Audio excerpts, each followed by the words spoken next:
Nabwera Yesu napeza wakungu, nanena naye kodi ufuna kuona, wakungu naye nasimikiza, Mwana wa Davida mbere ni chifundo.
The moon and stars they wept as the morning sun was dead. The Savior of the world was fallen.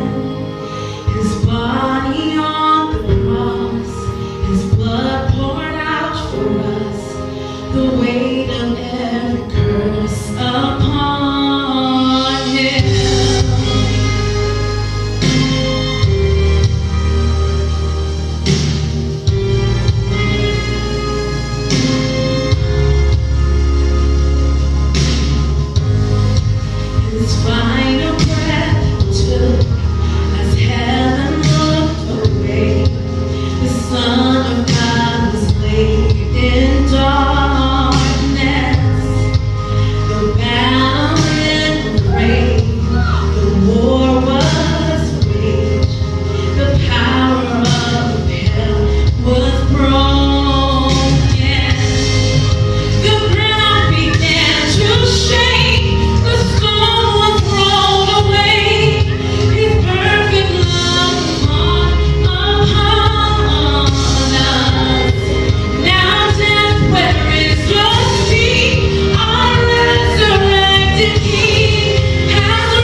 In a special way, I'd like to welcome all of you here this Sabbath. Not only is it Youth Day, and that's always a pretty big deal at this church, but it's also, I'm also preaching today, so that's always a blessing. It's one of those things that when you leave the podium and you go to sit down to leave after you preach, you start to worry like, man, should I have gone on a little longer? Because who knows if I'll be back up here, you know? So it was, I realized I'd really made it to be preaching up here when Pastor Khaula mic'd me up. You know, I got the microphone on. You know, I'd always seen pastors on TV and at PMC and stuff, they always have the mics on. So I was just like, wow, I get a mic too? Ooh, boy. Ooh, boy. So I'd like to welcome my parents. Amen. You know, it's always a blessing. My sister especially. You know, she's a real trooper because she worked last night, so I wasn't sure if she'd come. You know, because she said, you know, if I come, I'll be sleeping and I don't want to sleep. You know, so I'm happy that she came. Also, I'm happy that Jeff came. In a special way, especially Jeff. You guys have ever disliked someone in your life? Me and Jeff didn't get along that well as kids, you know. So now we're getting towards almost 20 years of knowing each other. We're like the best of pals, you know. So it's a real blessing that not only does he second time now to see me preach, that he'd be up here with me to introduce me to preach. So I'm very grateful for that.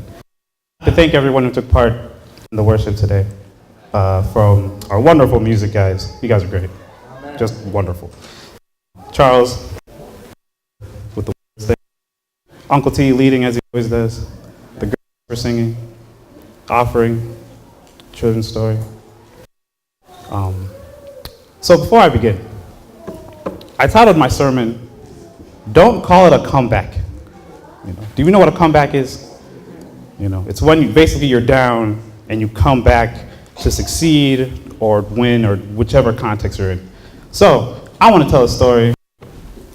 Thanks, Jonathan. I want to tell a story, and I know my dad will really appreciate this story. So it was summer 2016, and it was NBA, you know, the NBA Finals no less. And there were two teams, the history-making Golden State Warriors that had just finished a 73-9 season to be the most winningest team in all of basketball ever. And they were playing the Cavs, the Cleveland Cavaliers, led by one LeBron James. Within the first 4 games of this series, the Warriors had notched in 3 games to 1. To win in the playoffs, you have to win 4 games. So they had already won 3, meaning 1 more, and that's just it. Now, in all of history of the NBA Finals, every time, 0 out of the 31 teams that were down by that to come back and win it. It was a little different. Because 1 in 32, or the 1 in 32 teams, it was such a crazy thing to watch because it's never been done. People just stopped watching because it's just like, what? So much. Cavs win 1 or 2 games, they can't win a third. So that's basically.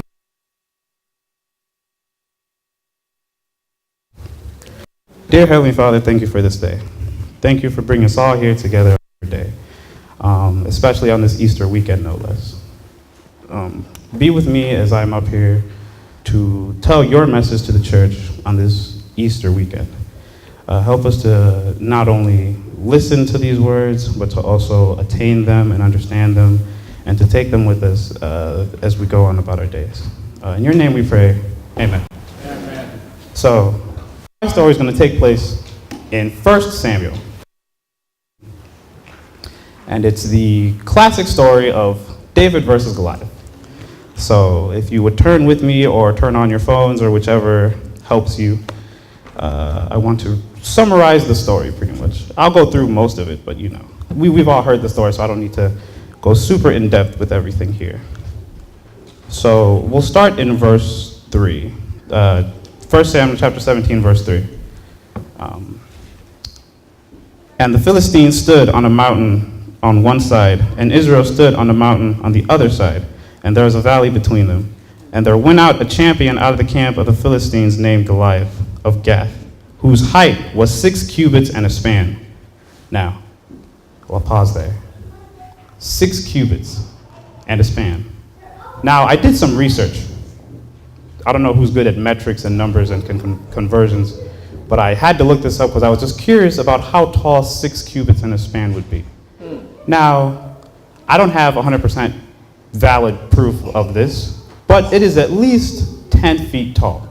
You know, so you can imagine. Understand, I'm 5'6", so you'd have to take me and maybe put Jonathan on top of me to get up to that. You know? So imagine, like the average male is about 6 feet tall. You're still down a whole 4 foot to Goliath. So it really wouldn't even matter, because you know it's not even close.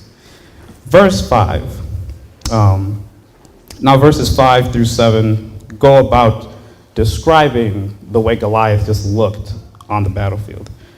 Verse 5. He had a helmet of brass upon his head, and he was armed with a coat of mail, and the weight of the coat was 5,000 shekels of brass. And he had greaves of brass upon his legs, and a target of brass between his shoulders. Verse 7. And the staff of his spear was like a weaver's beam, and his spear's head weighed 600 shekels of iron, and one bearing a shield went before him. Now, with the armor that he had on him, 5,000 shekels of brass. Once again, I did my research trying to find out about how much that weighs. It's about 150 pounds, approximately. Now, I go to the gym, I lift weights, but I don't carry the weights with me, you know. It's the equivalence of like taking, I don't know, maybe Doomy with you and just carrying him everywhere you go. You know, and yet Goliath not only had all that on him, he had his helmet and his spear that he was also carrying at the same time. So you can just imagine this was a menacing man, just menacing. Verse 8, and he stood and cried unto the army of Israel, and said unto them, Why are ye come out to set your battle in array? Am I not a Philistine, and you servants of Saul? Choose you a man for you, and let him come down to me. If he be able to fight with me and to kill me, then will we be your servants. But if I prevail against him and kill him, then ye shall be our servants and serve us. And the Philistines said, I defy the armies of Israel this day. Give me a man that we may fight together. Now, one thing I know is there is a difference between being prepared and being ready. In this situation, the Israelites were prepared to fight the Philistines. You know, they had their army set on either sides of the mountains. They were ready, or they were prepared, I'll say. But they weren't ready for Goliath. They just weren't ready. Because not only was he talking about them being their servants, he was pretty much defying the living of them. Now remember, the Israelites had always fought other countries in the name of the living God. And all of a sudden, Goliath, this one Philistine, shows up and just basically spits in their face about it. And they just let him do it. You know, because like I said, they just weren't ready to contend with him. Let's go to... Now, let's introduce a new character to this story. Verse 12 brings about David, the son of Jesse, you know, one of 8 sons. But he was the youngest of the eldest. He was the youngest of the boys. You know, he had the 3 eldest boys were in the army of Saul already, while David was at home. And he only came to the battlefield because his father asked of him to bring food. We'll skip down to verse, let's go, 23.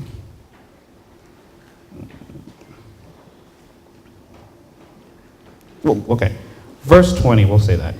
And David rose up early in the morning and left the sheep with the keeper and took and went as Jesse had commanded him. And he came to the trench as a host was going forth to fight and shouted for the battle. For Israel and the Philistines had put the battle in array, army against army. Now going back to Goliath, not only was he doing all these things that he was doing, but he did it for over 40 days. That's over a month of coming out and just standing in front of them and saying stuff. So David comes, and his brothers tell him all these details. Verses 23 and onward, they talk about how they're letting him know what this man has been doing, what this man has been saying about their living God. Verse 26, David speaks to them and says, David spoke to the men that stood by him, saying, What shall be done to the man that killeth this Philistine, and taketh away the reproach from Israel? For who is this uncircumcised Philistine that he should defy the armies of the living God? And people answered him after this manner, So shall it be done to the man that killeth him? Now, imagine you are a soldier in this army, just trained to fight. You know how to fight. And this little boy who herds sheep and just shows up with food is laughing at you for letting this man talk about God. You know, asking, what will be done? Will we just let him do this? And he talks to his brothers about it, and they basically just shut him down about the whole thing, because it's ridiculous. Have you seen Goliath? He's 10 plus feet tall. You know, he carries all this army, he has this long spear.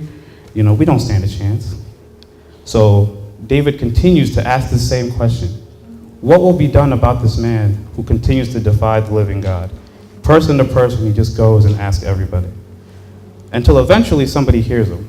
Saul hears him. So Saul sends for him and brings him so we can talk to him. So verse 32, they're talking to each other. David said to Saul, Let no man's heart fail because of him. Thy servant will go and fight with this Philistine. And Saul said to David, Thou art not able to go against the Philistine to fight with him, for thou art but a youth, and he a man of war from his youth. And David said to Saul, This servant keep his father's sheep, and there came a lion and a bear, and took a lamb out of the flock. And I went after him, and I smite him, and I delivered it out of his mouth. When he rose against me, I caught him by the beard, and smite him, and slew him. Thus thy servant slew both the lion and the bear, and this uncircumcised Philistine shall be as one of them, seeing he hath defied the armies of the living God. Saul, being unable to convince David otherwise, let him go. He told him he could go. So he gave this boy armor, you know, chest mail, helmet, a sword even, and very simply, he couldn't handle it. You know, those of you, let's use an example. Have you ever bought new shoes and you wear them for a whole day? Do your feet hurt or no? Typically they do, because you have to break them in.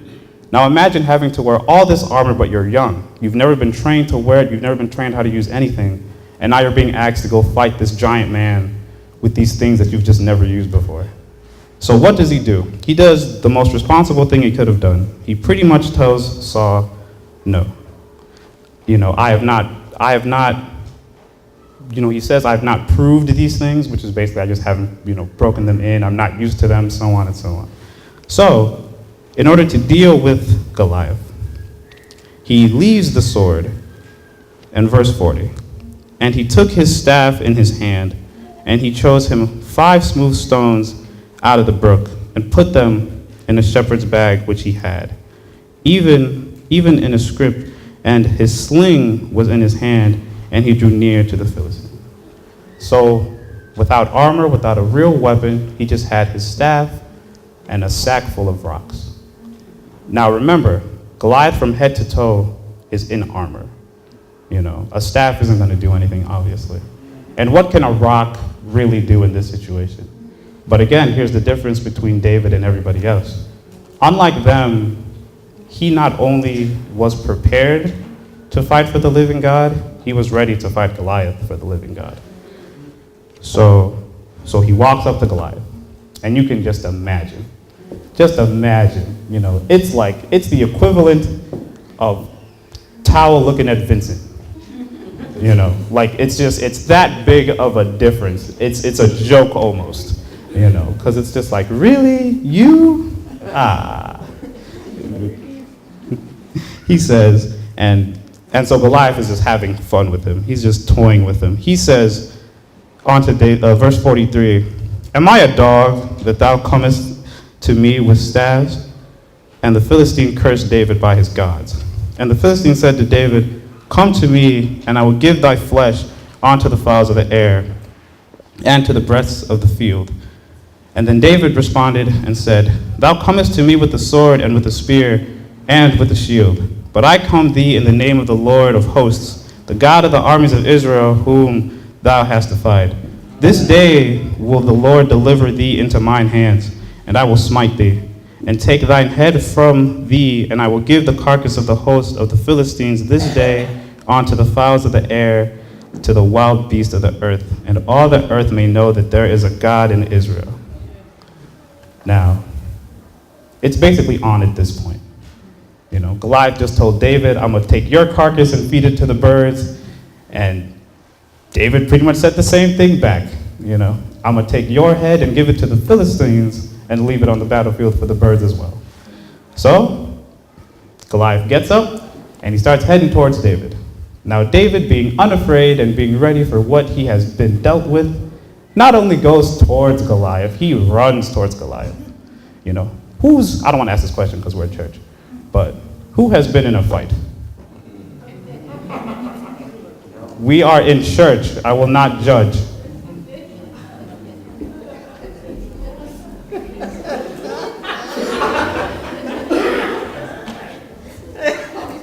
I wish Pastor Soko was here because he's been in fights and he would have said something about this. Now, if you've ever been really angry in a fight, then yeah, you probably will run at this person if they make you mad enough.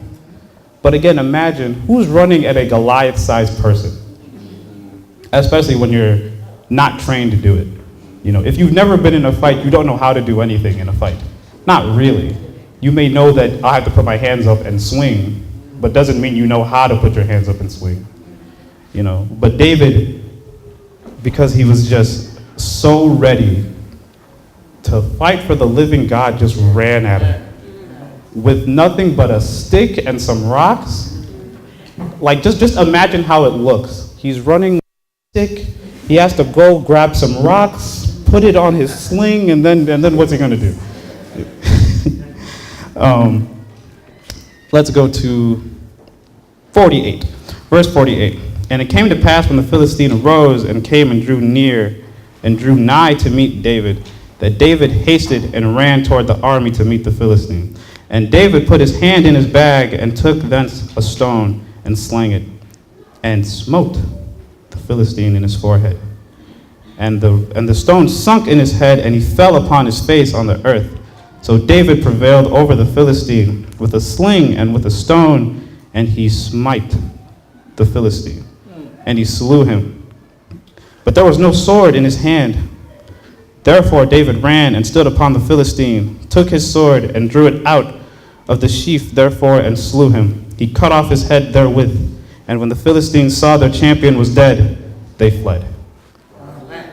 That's all it took. That's all it took. Not the rock, but the resolve to fight for the living God. So,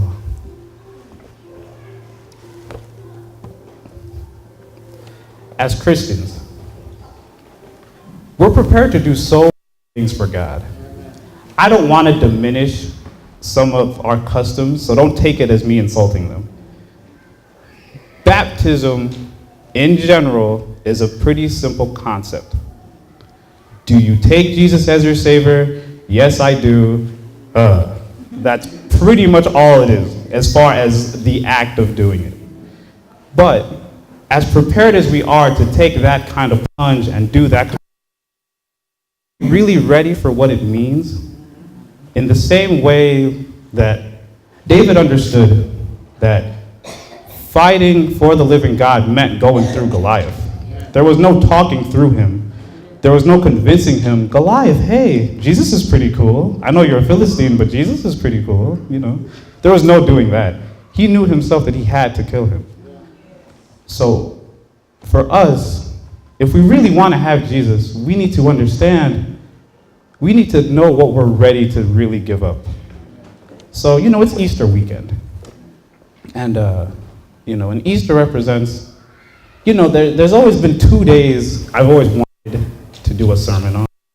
I was either Easter, you know. You know, I didn't get to do it for Christmas, but I was chosen to, but that's a different story. So, just like how Christmas was about his birth, Easter is about him defying death so we could have eternal life. Now, many people can look at the story. It's like with the Romans. You know, we heard what they said to Jesus. You know, if you are the king of the Jews, then why don't you free yourself? Stuff like that. You know, just diminishing him. Many people saw when he died that they had lost. You know, that the Son of Man had died. But I think that's the crazy thing about the whole story. Because let's not call it a comeback yet. I know that Jesus did come back, but let's not call it a comeback in the traditional sense of what a comeback means. Well, because you can't have a comeback if it's planned. You know, no one plans to be losing badly. The Cavs didn't plan to be down 3-1 against the Warriors. You know, the Falcons didn't plan, or actually, the Patriots didn't plan on being down over 20 points at the Super Bowl. You know, no one, a true comeback doesn't happen because it's planned. So the story of Jesus shouldn't be considered a comeback in any way. Let's go to John 16.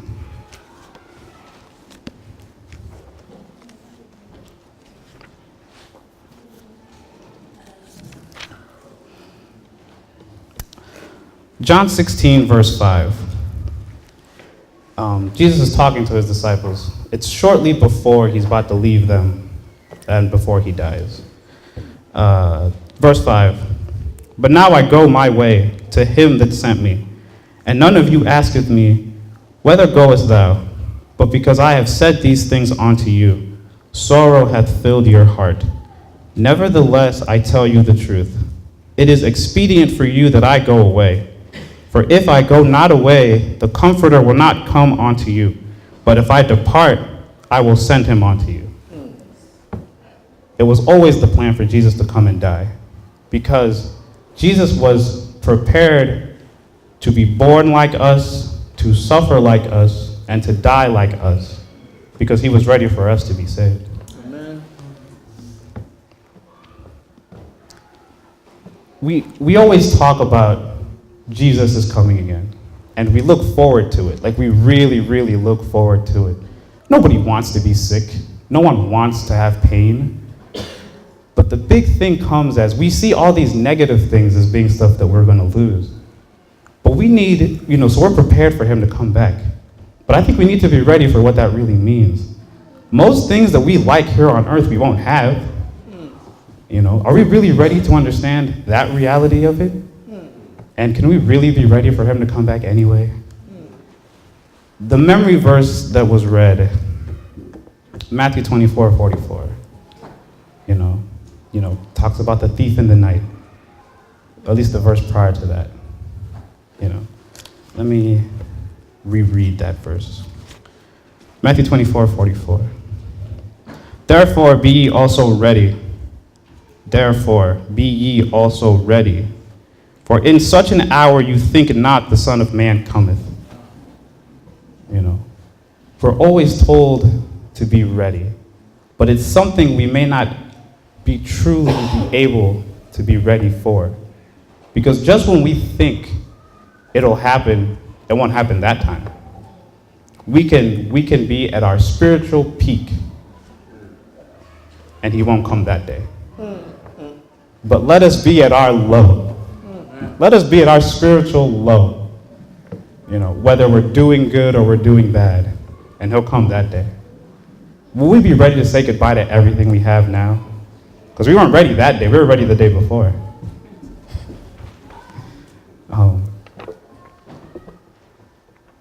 So, I want to leave us on this Easter just to think about this. In a lot of ways, God knew what he was doing. God had it all figured out from the start. One of my favorite verses, John 3:16. For God so loved the world that he gave his only begotten Son, that whosoever shall believeth in him shall not perish, but have everlasting life. Like, that's a gift that I can appreciate. And it's something we need to think about this Easter weekend for sure. Because in the same way that I can't even begin to rationalize that thought, your only begotten Son, and you just give him away. He did it out of love, of course. But God is too good. He's almost too good for us. And we do our best. And I think the best we can do for him is to be ready for him when he comes. Before I leave, I want to read one more verse and then I'm done. Well, I can't find the verse. So that is not important. All I want to establish is this, right? The problem with comebacks? You can come back when you're down. You can't come back when you're ahead. I know. When Jesus comes, we won't have a chance to be like, oh, I'm down, but I'm coming back now, just because he's here. Because when he comes, it's time to go. So I think we need to be ready to go. Thank you. Amen.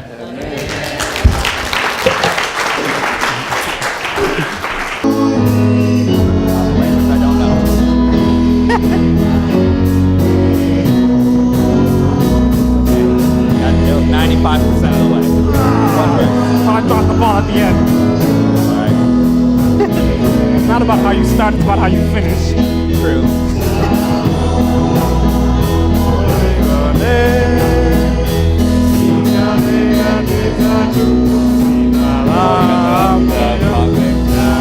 I chose the songs. Can't pronounce any of them, right? I got you. I have a prize that sanctifies. I have been redeemed.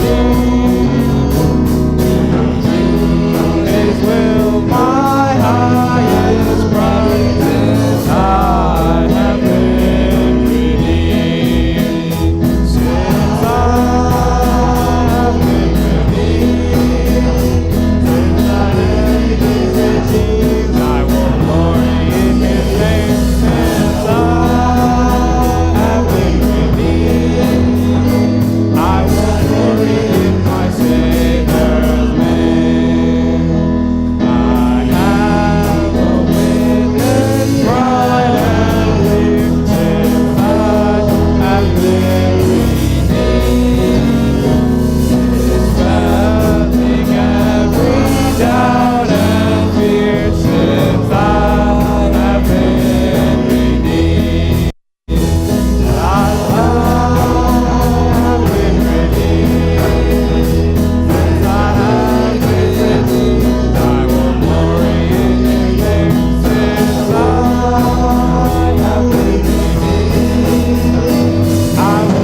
Let us pray.